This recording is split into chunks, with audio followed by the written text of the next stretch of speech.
If you would like to listen to or download any or all of Power at Work's blogcasts in podcast form, they are available for streaming and download on Spotify, Apple Podcasts, and Overcast.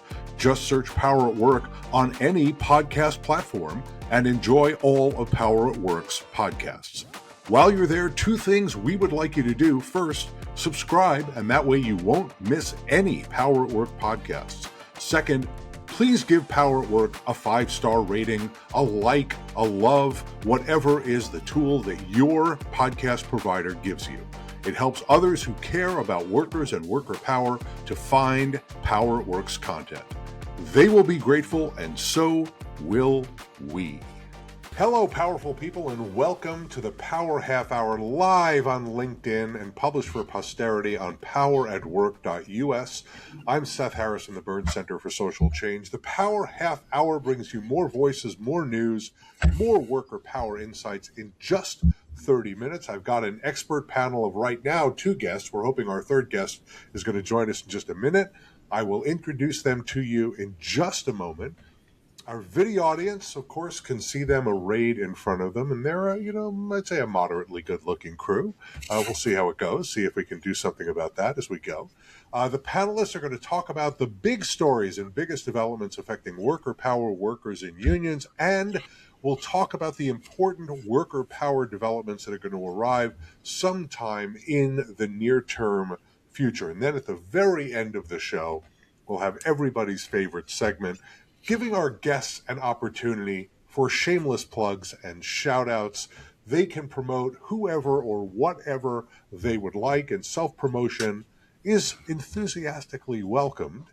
And then if you're hungry for more, stay with us at the end of the half hour for the Power Half Hour overtime. We will take questions and comments from our live audience on LinkedIn, and we have some questions that were sent to us by the Power at Work community by email. I'll tell you how to do that if you'd like to send us emails. I'll give you the address later on. But all of that overtime stuff is going to happen in about 28 minutes. One more promotional item before I introduce you to our guests.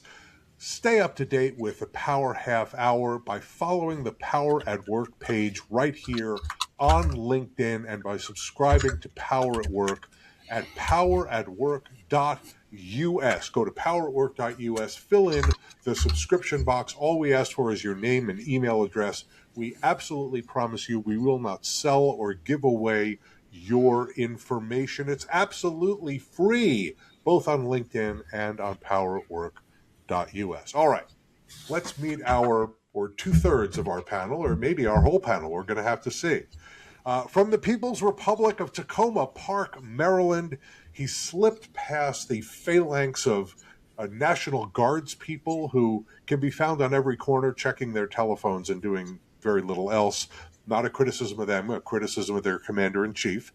He's a pro-union consultant and the AFL-CIO's former director of advocacy. Let me do that again. He's the AFL-CIO's former director of advocacy.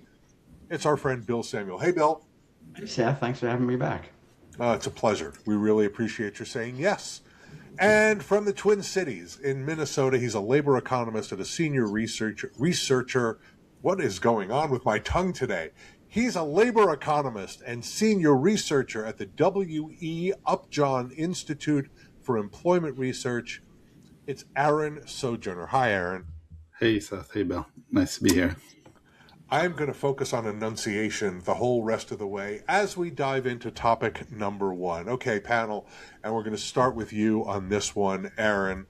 We're going to look over our shoulder. We're going to look in the rearview mirror, and you're going to tell us what is the most important or the most interesting or the biggest news story relating to unions, worker power, or worker collective action over the last couple of weeks.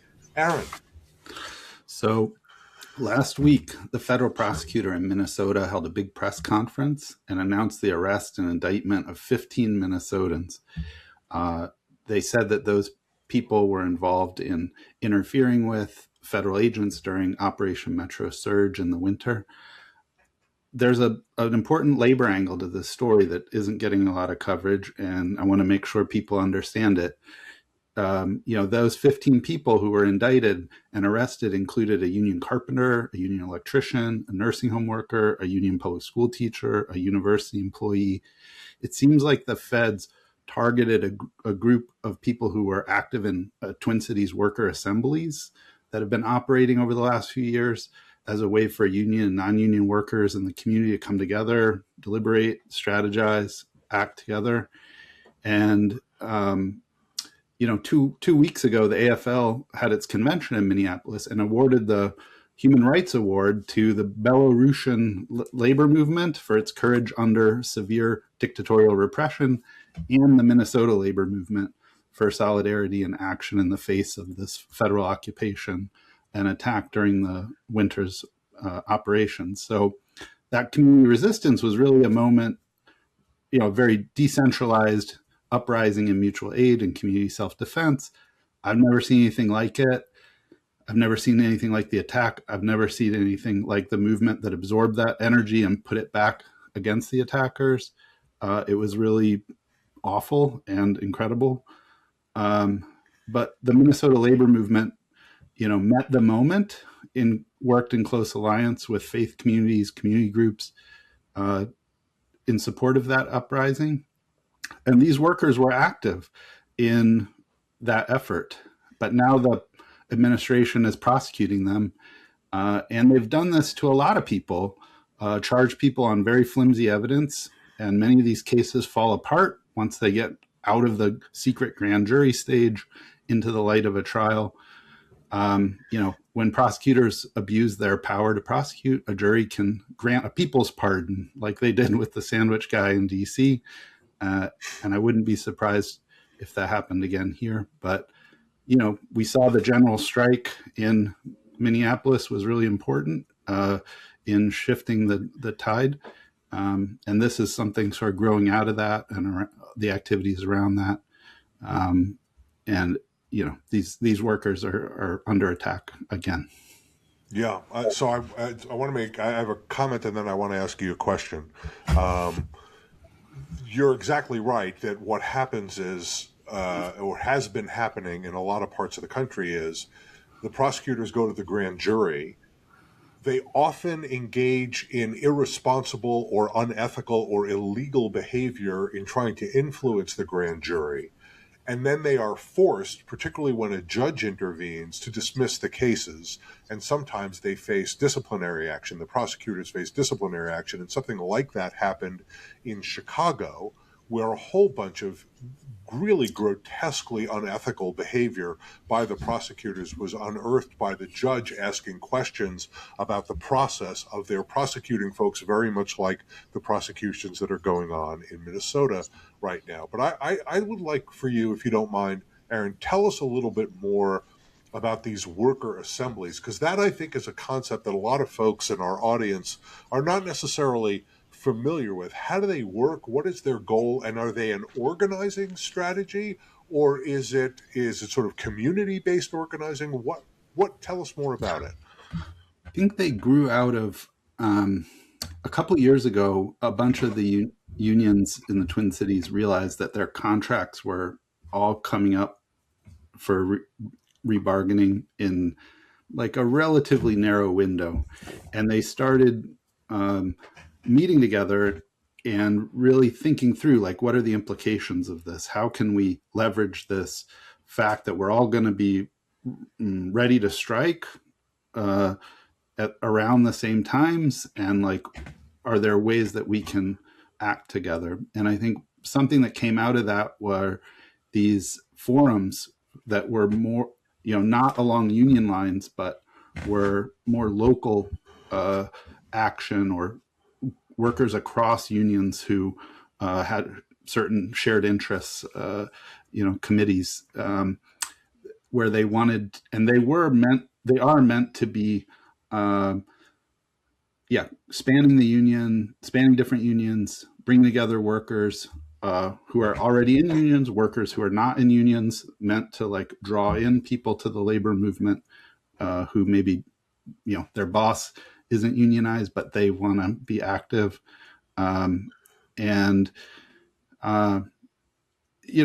These they every community network was mobilized during Operation Metro Surge, and I think this is just one example of a community network that was mobilized. Like every local elementary school, high school, middle school, like the parent networks were mobilized, the student, the parent teacher councils were mobilized to support kids and families in those schools.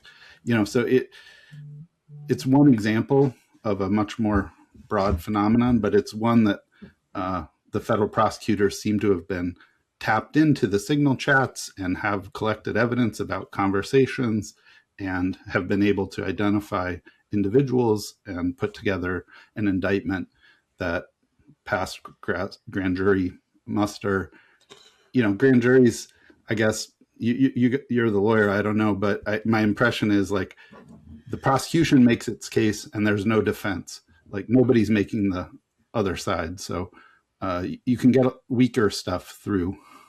Yeah, that's exactly right. There's an old saying that a good prosecutor could get a ham sandwich indicted, and that's because they have complete control of all the information that flows to the grand jurors. But what we're seeing all across the country is grand juries and juries standing up to prosecutors when they know they're being sold a bill of goods. So, all right, Bill, let me turn to you. What is the biggest, most important, most interesting development story affecting worker power and unions over the last couple of weeks? Ooh, is that phone coming through? Sorry, a phone is ringing in my ear. It is. Not hearing it. Okay, so I'll just go ahead and talk. Another example of grassroots activism, maybe not taking quite the risk that the labor activists in Minnesota took, is the passage in the House of the second pro-labor bill, despite the fact that the Republicans maintain a majority there, and over the objection of the Speaker in both cases. 2 weeks ago today, the House passed the Faster Contracts Act, which provides for mediation and binding arbitration when employers drag their feet during first contract talks. They got 20 Republican votes. Again, they had to overcome the opposition of Speaker Johnson with a discharge petition, which is very rare, but becoming less rare in this Congress. The Democrats and pro-labor Republicans did the same thing a few months back when they passed the Protecting the America's Workforce Act, which restored collective bargaining for federal employees. And at the same time, about 3 months ago, the Republicans failed to pass a bill that was going to restrict overtime pay. It was part of a list of bills that they had hoped to bring to the floor, and they were surprising. The Speaker was surprised to lose that vote on the floor, and then they kind of shelved the rest of the bills. So even in a House of Representatives controlled by Republicans, albeit narrowly, that there are enough pro-worker Republicans, or at least nervous Republicans, who were siding with organized labor and sort of keeping the wolves at bay and passing some decent legislation. The Faster Contracts Act, of course, comes right out of the PRO Act, a much more expansive bill. Now, I have to say, though, that the chances of this bill getting to the president's desk are almost nil. Seth and I talked about this a minute ago. Maybe 0%. Can I go any lower? there's only 2 Republican sponsors in the Senate. Bernie Moreno from Ohio and Josh Hawley, who's the Senate sponsor, which means if they got every Democrat, they'd have 49 votes. Of course, they need 60, so they're a long way off. The president would clearly not sign this bill. But it shows activism, a certain amount of nervousness on the part of Republicans who are from districts with, a relatively organized labor presence, and hopefully that will grow in the future in the next Congress. Okay, so I gotta ask you, because if we're not going to end up with a law, and it sounds like you are, I don't think you could possibly be more pessimistic about this actually becoming law. But the question really is, what does it mean, right? Does it mean that there is sort of a bipartisan majority now on worker power issues, not merely on worker issues, because there are some Republicans that work with the Democrats on a variety of worker issues, but this is really about sort of core labor union stuff, collective bargaining, and sort of heartland or heart of the matter labor stuff, worker power stuff. So let me just give you some options about what this could mean, and then you tell me if any of those options sound right to you. One possibility is there really are 20 pro-labor Republicans in the House, as long as you only ask them to do something sort of small. And this is an important bill, but it's one of several pieces of the PRO Act, which is the big comprehensive labor law reform bill that the labor movement has been pushing for some time now. So this is one thing, but let's one possibility is there are 20 sincere supporters of some progress on worker power legislation in the Republican House caucus and 2 in the Senate. And there's been a debate. Are there real pro-labor Republicans? I've talked about this with some think tanks that are Republican-leaning, more conservative. A second possibility is we're about to go into a midterm election where the Republicans are facing potentially very large losses, and they're very likely to lose control of the House of Representatives. They may lose control of the Senate. They're less likely to lose control there. It'll be harder for Democrats to get it there. And so there's just, when you're at risk, you vote any way you need to vote in order to be able to hold on to your seat. And then the third possible story is here that you have a Speaker of the House of Representatives who's just astonishingly bad at his job. He's just doing a horrible job. And the evidence of that is that bill after bill after bill is getting to the floor of the House through discharge petitions, and he has no ability to stop it, no control over his caucus, no control over the levers of the House. Bill, tell us what you think. What should we be optimistic that there's a bipartisan majority growing here, or is it just sort of short-term electoral politics? Yeah, I think it's the first option. I think there is a bipartisan majority. I think it's genuine. I think it also, though, demonstrates the undemocratic nature of the Congress, the Senate, particularly. We've passed pro-labor legislation over the last 40 years. I've been at this for that long, often with Republicans, and it always dies in the Senate because of the undemocratic nature of the Senate. The small states, Republican states, have equal votes. The filibuster stands in the way. That'll be a debate in the next Congress if Democrats, flip control and they have 51 votes. Will they maintain the filibuster? I sure as heck hope not. That would give us an opportunity to actually pass these bills and send them to the president. Now, in this case, it'd be the wrong president. He wouldn't sign it, so we'd have to wait 2 years.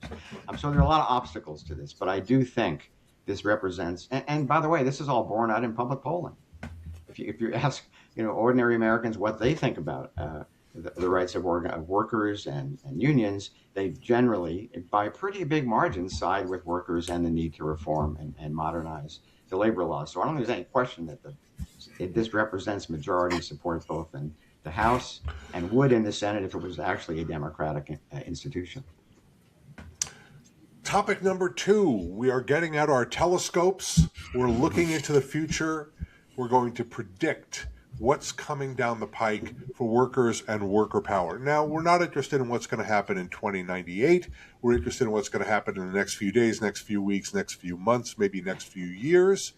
What's the biggest, most important story or development or innovation or event affecting workers, worker power, and unions that's coming down the pike? Bill.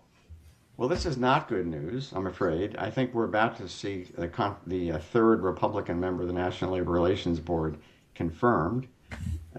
He's out of committee.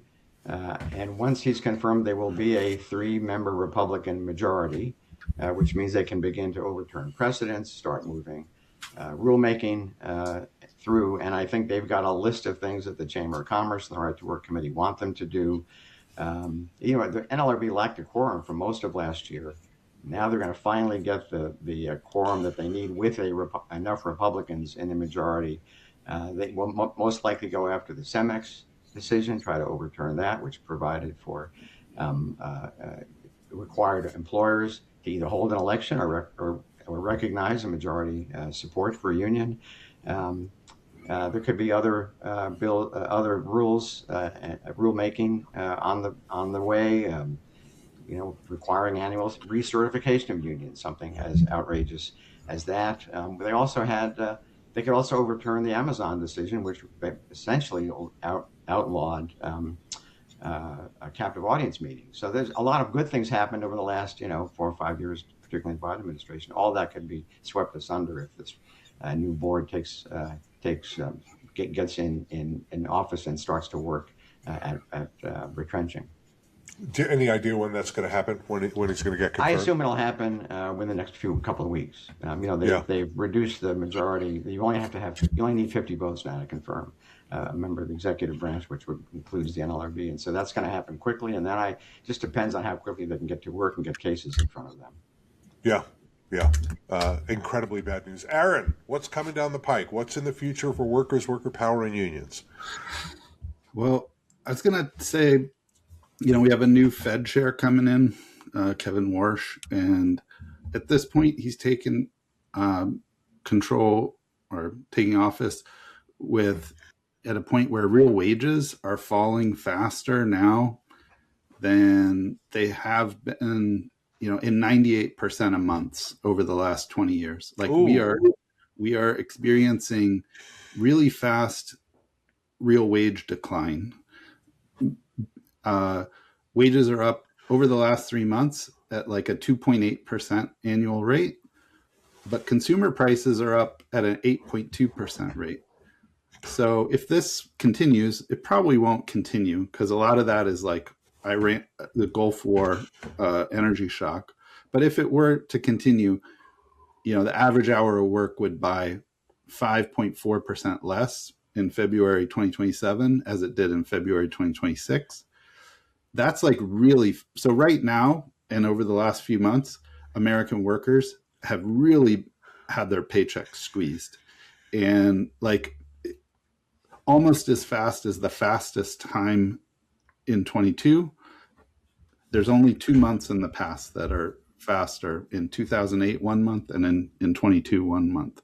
So like this is a real tight squeeze on American working families' paychecks.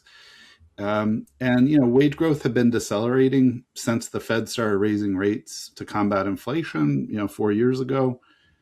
But there's been just a huge amount of policy uncertainty from the administration, huge amount of uncertainty from technological change and strategic uncertainty from AI. And basically like employers are just kind of frozen in place. Like they're like deer in the headlights. They don't know what's coming, but they know something's coming, and they don't want to hire. They don't want to fire. They don't want to move. They're just standing still. So, for workers who are struggling to find work, it's really tough, especially, new young people trying to get into the labor market, especially. But even, people with jobs, it's really hard to get leverage to win gains at the bargaining table. It's hard for employees to get outside offers from other employers to drive up wages. So it's just like tough to get wage growth right now. And at the same time, the administration's pulling a lot of levers to drive up consumer prices. They're, raising Americans' health insurance costs by cutting health insurance funding, raising the cost of imports, raising the cost of oil and gas through the Gulf War III that it started, raising the cost of green energy by shutting down construction of wind and solar, taking away programs that would give price breaks to consumers for energy efficient systems, and reducing the productivity of the economy by pulling productive people out of the economy and deporting them. So we have a huge amount of consumer price inflation right now, and that means real wages adjusted for inflation, are falling really fast. And I think we have this new Fed chair. He's like kind of cross-pressured. He's been for a long time a hawk, saying like we need to fight inflation, forget about full employment as a priority for the Fed. But now Trump is pushing him to be more of a dove and saying like, let's cut rates. And, it's an unpredictable situation, another layer of unpredictability added on top of all these other forms of uncertainty that American working families and businesses are trying to sort their way through. So. Right, and it's very important to point out that the new chair, Kevin Warsh, doesn't make the decision by himself. He's got to persuade the other governors on the Federal Reserve to vote with him. But what's intriguing about what you're describing is that the sort of top line numbers the unemployment number, the jobs numbers sort of are not betraying what's really happening in the labor market. It's, we're not really seeing dramatic increases in unemployment. We're not seeing, huge layoffs. We're not seeing, unemployment claims go up into the 400,000, 500,000 range, even over 300,000. They've been pretty steady. Yeah, they've been very modest. It's happening for the reason that you described, which is that employers are not hiring. The number of people who are getting hired has gone down very substantially, and so workers can't bid up their wages by changing jobs. Workers are not able to find jobs, and it's taking a bite. And of course, inflation has gone way up, and led by gas prices and food prices, but it's probably spreading more broadly through the economy. So I think a very important, and let me just say equally depressing. You matched Bill for a depressing suggestion. All right, it's time for topic number 3, shameless plugs and shout outs. Each guest is going to get a short amount of time. We have about a minute for each of you, a minute and a half, to plug or shout out anything or anyone you would like. We're going to start with you, Aaron Sojourner. What is your shameless plug or shout out? I'll plug Economic Policy Institute webinar on Thursday from noon to 1 Central, 1 to 2 Eastern, on the cost of DHS attacks on immigrants. It's going to be University of Colorado's Chloe East, DC Fiscal Policy Institute's Erica Williams, and myself discussing how the Trump administration's campaign has been harming workers, businesses, and the broader economy, looking especially at Minnesota and DC. I've done research estimating the effects of Operation Metro Surge on our economy and found that Minnesota, in the Minneapolis-St. Paul metro area, workers lost over $100 million of wages during Operation Metro Surge. So people can register for free at epi.org. Yeah, that's fantastic. And the work that you did on this topic, equally fantastic. And looking forward to seeing that on Thursday. Bill Thanks. Samuel, what is your shameless plug or shout out? So I'm going to harken back to my days staffing the AFL-CIO Convention Resolutions Committee. I had nothing to do with it this year. I was an observer, but they produced some really thoughtful, wide-ranging, and I think important resolutions, basically laying out where the American labor movement stands on all the key issues, from green energy to AI to trade, immigration. The convention was in Minneapolis. Aaron, you were there, I know, and I was there for a brief period. Liz Schuler and Fred Redmond were reelected, but the work of the convention really is the policy work that they complete with the support of all 60 affiliates. And it's now on their website. You can look at the resolutions. Again, they cover a range of topics. And I think it demonstrates again that the AFL-CIO is a progressive, active participant in today's public policy debate. And I think these resolutions make that clear. Very good. All right. For Aaron Sojourner, Bill Samuel, and our producer, Ayush Kanvalkar, thank you for joining the Power Half Hour. Stick around for overtime where we'll take your questions. But for now, stay powerful. All right. Take a sip of water, take a breath, and we will take whatever questions that we have. Ayush, if you could populate the chat, and I will take care of reading the chat. You all won't have to do it. Audience, I promised you I would tell you how you can send us an email if you'd like to suggest a question for the Power Half Hour. The email address, first of all, you can always post a question right here on LinkedIn, and Ayush will be over there looking for questions, and he'll give them over to me in the chat. So if you're with us right now, feel free to post a question on LinkedIn as part of this dialogue, and we will ask it during this session. But if you want to ask a question for the next Power Half Hour, submit your questions to, here's the email address, poweratwork@theburnscenter.org. It's poweratwork@ the Burns, BURNES Center.org. Send us your email whenever you would like. We will ask your question, as we're about to ask some questions. We got some email questions over the course of the last 2 weeks. So we will ask those questions now. So let me start at the very top. Okay. The Teamsters just finished. Here's the question. I'm sorry. This is a question from a member of our community. The Teamsters just finished their convention and re-elected Sean O'Brien as their president. It's funny, none of us mentioned that. what does it mean for the labor movement that the Teamsters reelected O'Brien? And is there any hope the Teamsters will rejoin the AFL-CIO like SEIU did? Bill, Oh that seems boy. like a question for Oh you. boy. Oh boy. Well, listen, I think Sean O'Brien represents his members. I think they like the contract that he's negotiated. Obviously, to get reelected demonstrates popular support inside the union. I don't know that there are any ongoing talks with the AFL-CIO about rejoining. It took SEIU nearly 20 years to rejoin, and a new president. Sometimes it takes a change in leadership. That might be the case of the Teamsters. I don't know. And if Sean O'Brien was just reelected, as you said he was, then that's probably not in the near future. I hope it is. I mean, I think, as Lane Kirkland said 40 years ago, all the sinners belong in church. So it'd be great to have. That's quite a sales pitch. That's a very appealing sales pitch. I know, and I don't refer to them as sinners, of course. But no, that's about all I can say. I don't think there's a unification in the near term, but he's obviously still has the popular support of his membership.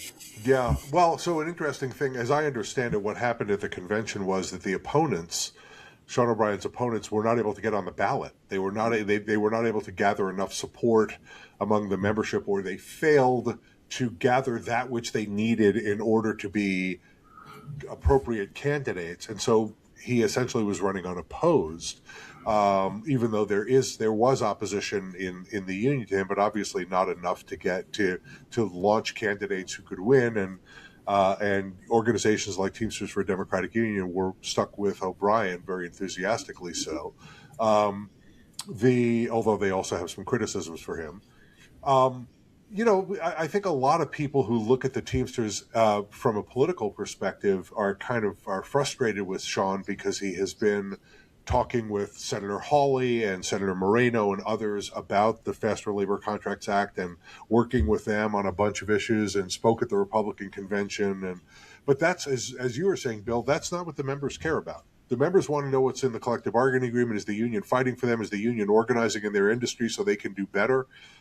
And that is what Sean is doing. That's what the union is doing under his leadership. They got a great contract with UPS. They're fighting to make sure that UPS lives up to the contract. They're organizing at Amazon. They've gotten great contracts in other places as well. They are fighting for their members. And that ultimately is going to determine whether a union president gets reelected. And so apparently he has. I've not heard anything about the Teamsters talking about rejoining the AFL. I would find that very, very, very surprising. I have no inside information here at all, but I think he likes being out on his own. He and the union like being out on their own, so they can do what they think is right, and they don't have to be part of that larger conversation. So different motivation than their relationship with than the SEIU's relationship with the AFL. SEIU and the AFL had worked very, very closely together for a very long time. Teamsters don't work quite as closely with the AFL as SEIU did. Okay. Next question.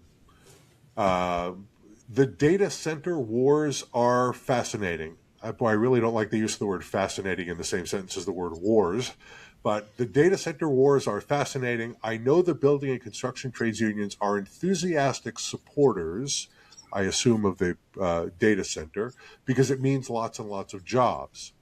But there are a lot of communities that are deeply horrified and strongly opposed to data centers.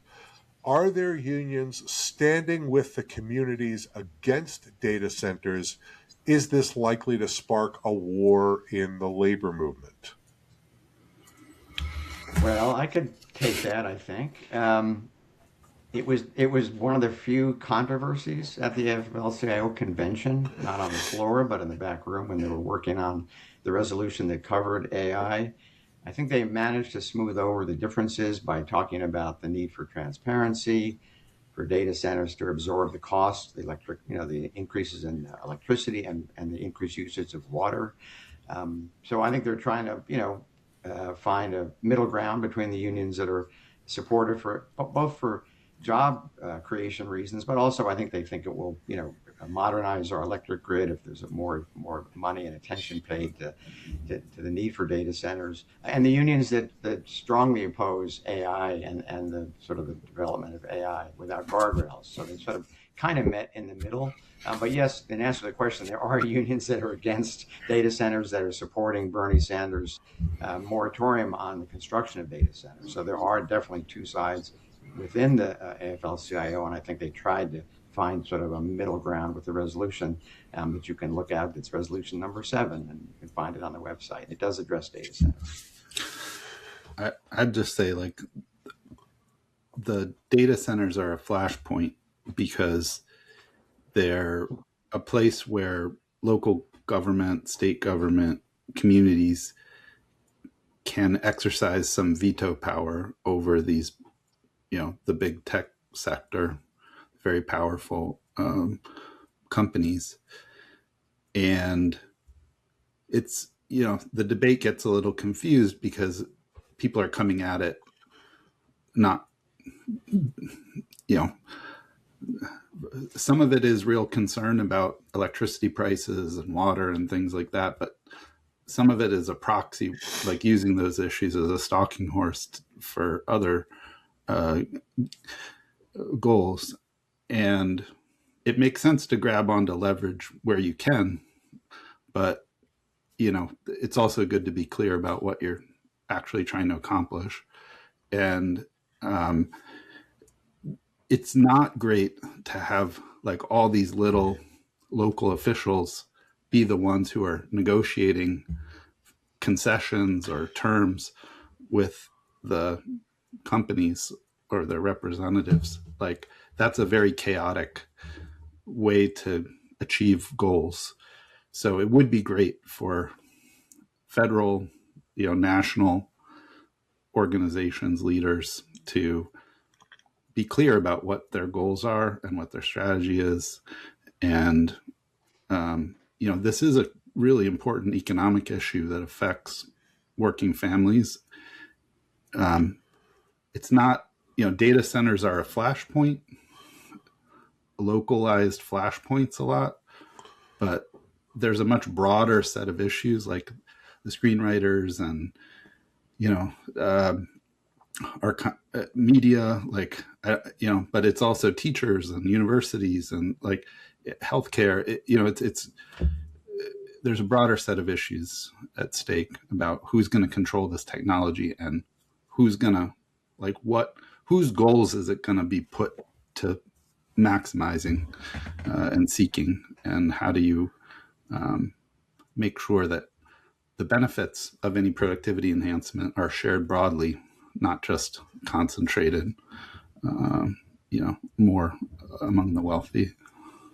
Yeah, I think we can say pretty conclusively that right now there is no national leadership on that other set of issues. I think that the Trump administration has not really taken a position on individual data centers because it's kind of fraught for them, because a lot of these data centers are going into deep red areas and there's huge community pushback because they simply don't want that kind of massive development. There's noise issues, as you said, Aaron, there's noise issues, environmental issues, water issues, price issues, traffic issues, other things, infrastructure issues.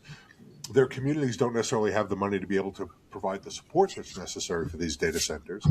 But also, there's just no one speaking out from a national level, national elected leadership, trying to solve the larger problem of what do we do about the fact that AI is going to be extraordinarily disruptive for working families. And so they become proxy fights around that. So my guess is that Senator Sanders is involved largely for that reason, is that there is now a big proxy fight between the tech industry and working people about who's going to end up benefiting from the availability of these tools. And there's just there doesn't seem to be another forum that's going to address these issues. Congress is not debating it. The administration is not playing a role in it.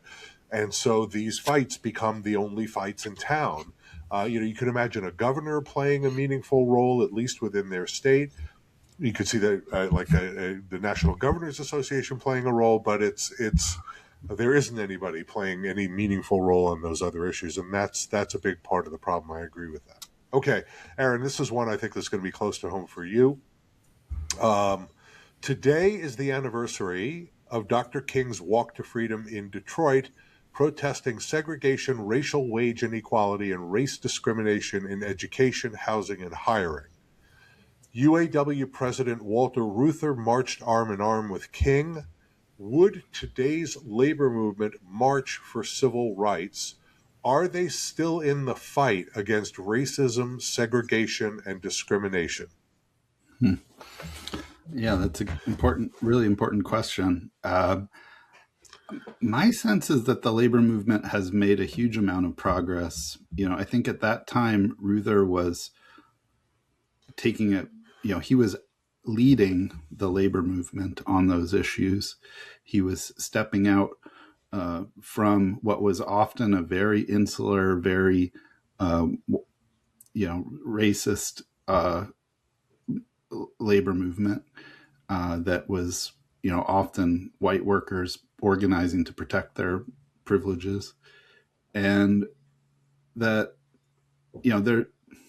things aren't perfect. There's a lot of criticism and room for improvement, in the labor movement and everywhere else.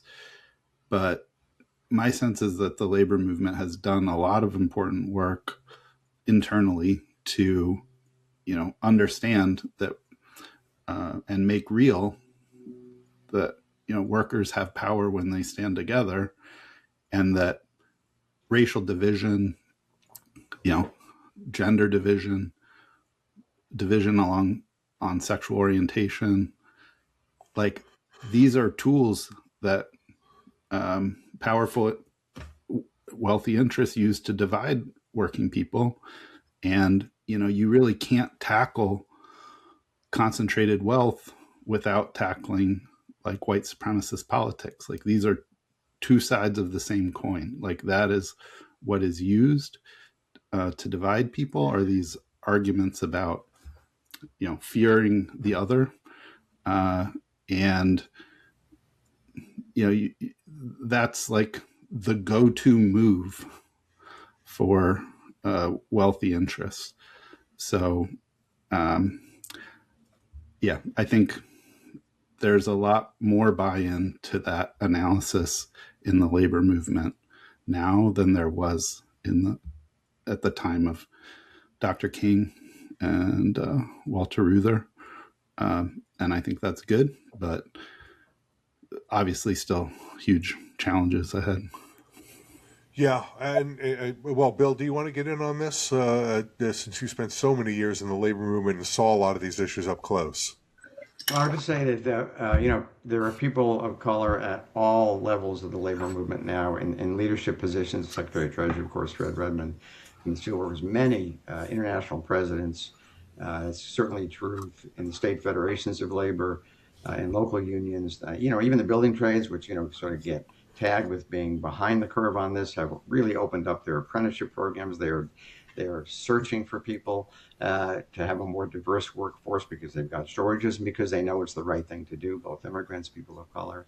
So, as Aaron said, a long way to go. Our society has a long way to go in general, but I think the labor movement has caught up for the most part, and I don't think can be tagged as being behind the rest of society. But together with the rest of society, they need to do more, and that's obvious. Yeah. Nope. Very good. Good. Well, I think that questioner got a better answer than they may have expected. That's really, really good. Okay. This one is for me. Seth, I know you're dying to talk about the world champion New York Knicks, always. But I also know this is a worker power podcast. It's been a long time since they were the world champion Knicks. Yeah, it's been. I didn't have a podcast when they last won the world championship, and I was 10 years old. Okay, so I know this is a worker power podcast, so I'll combine the topics. And here's the question, and this is going to prove to be a very hard question for me to answer, but I'll try. Did the latest NBPA, which is the Players Association, the union of the players, collective bargaining agreement, help the Knicks to win their first championship in 53 years? That's a good question. That is a really good question. So let me just say, there are a lot of factors, obviously, that played in. I think the Knicks would have won regardless of anybody being injured or anything else like that. But what the collective bargaining agreement does is to put a sort of soft cap on salaries.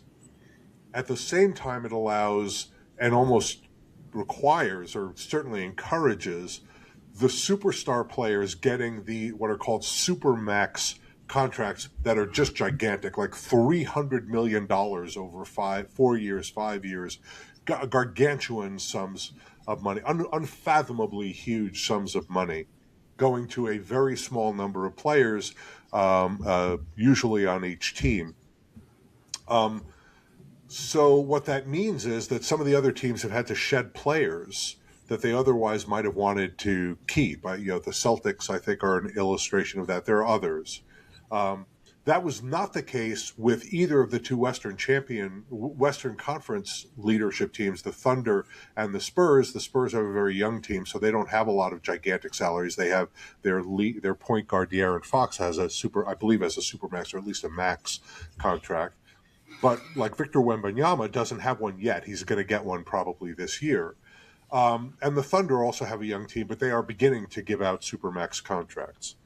The Knicks have only one player or two players who are paid at that level, OG Anunoby and Karl Towns. Jalen Brunson very famously left $100 million on the table so that to enable the Knicks in order to be able to get out and go out and get Mikhail and also to go out and get Karl. So I think it definitely, what the contract does is it creates more parity in the league, and so more teams have an opportunity to win. The Knicks are the 8th new champion over the last 8 years. We have not had a repeat champion, I believe, since the Golden State Warriors won repeat championships in the last decade. And so I think the collective bargaining agreement, to the extent that it's creating parity, is working. But I don't think that's why the Knicks won. The Knicks won because Jalen Brunson is a basketball god and scored 45 points in the closeout game. And the only other person to ever do that, I believe, was Michael Jordan. And so when you say Michael Jordan's name, Jalen Brunson's name should be the next name out of your mouth. I think that's it. Let me just say thank you to whoever asked that question. As you can see, I could talk about the Knicks all day. Maybe I should be doing a Knicks podcast, although there are a lot of those. Thanks to Bill. Thanks to Aaron. Thanks to everybody in the audience for sticking around for overtime. Thanks to our producer, Ayush, for all of his great work on this. We will see you on Power at Work again very soon. Are you looking for more labor radio shows and podcasts? Well, look no further. Go to the Labor Radio Podcast Network.